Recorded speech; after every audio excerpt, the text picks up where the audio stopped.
ہمارے آج کے براڈ کاسٹ اسکیڈول کا اگلا پروگرام۔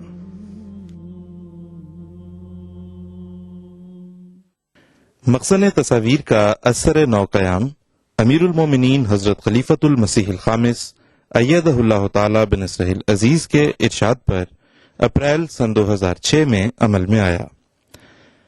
مخزن تصاویر کے قیام کا مقصد جماعت احمدیہ سے متعلق تاریخی نوعیت کی تصاویر کو جمع کرنا اور انہیں محفوظ کرنا ہے۔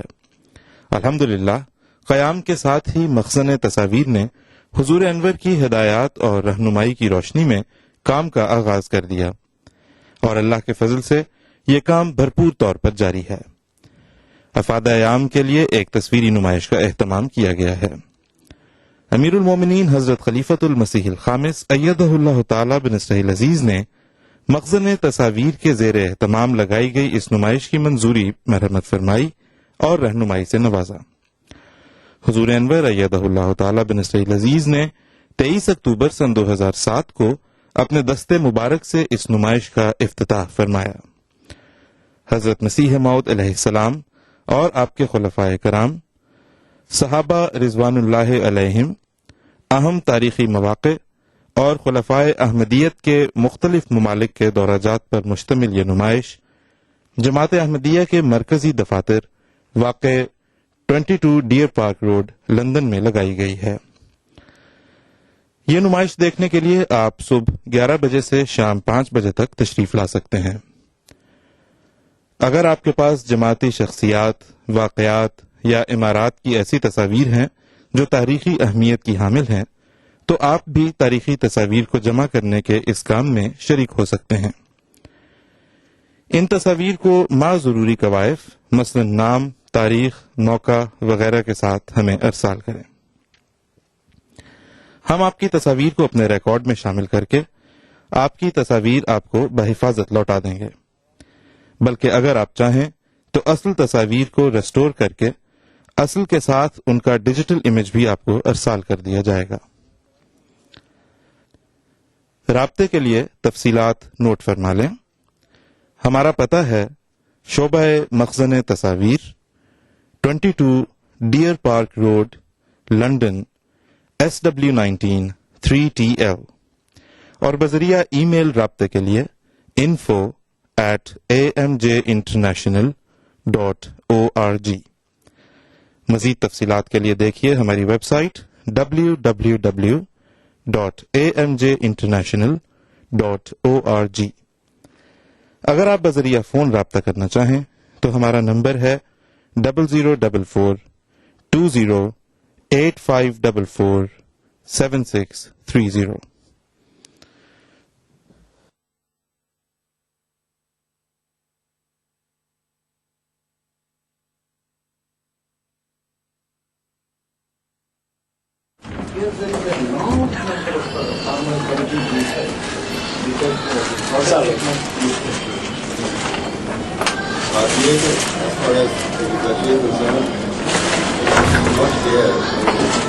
اور پاکستان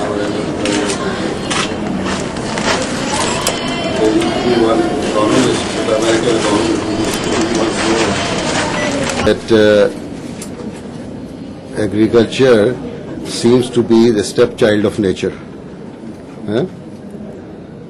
تو بات یہ ہے کہ نیچر کے جتنے ہیزرڈس ایگریکلچر پہ آتے ہیں اتنے کہیں اور نہیں، اور گورنمنٹس کو بجائے اس کے کہ سب کوئی اچھی طرح بیک کریں ایگریکلچر کے کمیونٹی کو، فارمنگ کمیونٹی کو، وہ انڈسٹری کی طرف اور ٹیکنالوجی کی طرف زیادہ رجحان ہو گیا، اور اس کی وجہ سے ڈیولپمنٹ جو ہے وہ شہروں میں زیادہ ہوئی، اربن ڈیولپمنٹ بہرحال زیادہ ہے۔ اس کی وجہ سے مائگریشن جو ہے رورل سے اربن کی طرف زیادہ چلی گئی، without knowing and considering it کہ they will not have job opportunities there. اس کی وجہ سے پھر شہروں میں بھی ایک پھیل گیا۔ اس کو کنٹرول کرنے کے لیے بجائے اس کے کہ گورنمنٹس یہ کوشش کریں کہ ایگریکلچر کو یا رورل ایریاز کو اتنا ڈیولپ کریں کہ لوگ پیچھے جائیں، انہوں نے یہاں اس کا سالو کرنے کی اس پرابلم کو کوشش کی جو کنٹرول میں نہیں آ رہی. ساری دنیا میں نہیں آ سکتی تھی, نیچرلی تھرڈ ورلڈ میں تو نہیں آ سکتی تھی. تو ایک تو یہ ہے میرے خیال میں کہ ہمیں گورنمنٹس جب تک اس چیز کو ریئلائز نہیں کریں گے کہ we are agro based countries, تو ہمیں بہرحال اپنی ایگریکلچر کو ڈیولپ کرنا ہے اور وہاں اس انفراسٹرکچر کو اتنا ڈیولپ کرنا ہے کہ اگر ایگریکلچر میں سارے انوالومنٹ نہیں ہے تو at least small cottage industry وہاں ایسی دے دی جائے تو جہاں کی وہیں لوکل پاپولیشن وہیں کی وہیں رہے. اس سے ایک تو شہروں کی پاپولیشن برڈن جو ہے وہ کم ہو جائے گا, لوکل پاپولیشن وہاں رہنے سے علاوہ ایگریکلچر کے اور کام بھی کر سکے گی کاٹیج انڈسٹری سے. ایک پرانے زمانے میں سیکنڈ ورلڈ وار میں بھی اس طرح ہوا تھا, انگریزوں نے بھی کیا تھا کہ پیس ورک کرانا شروع کیا تھا, ایک مختلف چھوٹی چھوٹی چیزوں کو دیتے تھے پیس ورک اور پھر بڑا مینوفیکچرر اس کو بناتا تھا. تو ایک چیز وہاں اس طرح بھی ڈیولپمنٹ ہو جائے گی. اور ہمارے رورل ایریاز کا دیکھیں آپ, کوئی انفراسٹرکچر نہیں ہوتا, نہ نالی ہے, نہ سیوریج ہے, نہ پانی ہے, نہ گیس ہے, نہ بجلی ہے. اب تو شہروں میں بھی ویسے بڑا برا حال ہو جاتا ہے بعض جگہوں پہ, لیکن وہاں تو بالکل نہیں. تو اس کی وجہ سے پھر, اور آج کل جو اتنی گلوبلائزیشن ہو گئی ہے اور آپس میں ایک دوسرے سے کانٹیکٹ قریب ہو گیا ہے میڈیا کے ذریعے سے, الیکٹرانک میڈیا کے ذریعے سے. کوئی غریب گاؤں بھی ہے وہاں کچھ ہو نہ ہو ٹی وی ضرور ہوتا ہے. جب وہ دیکھتے ہیں باہر شہروں میں ایک اور ماحول, ہمارے اندر بالکل اور چیز, تو وہ اس ایک جو ارج ہے نا اندر کی, وہ ان کو کہتی ہے باہر نکلو وداؤٹ نوئنگ اور کنسیڈرنگ کہ باہر جا کے کرو کیا.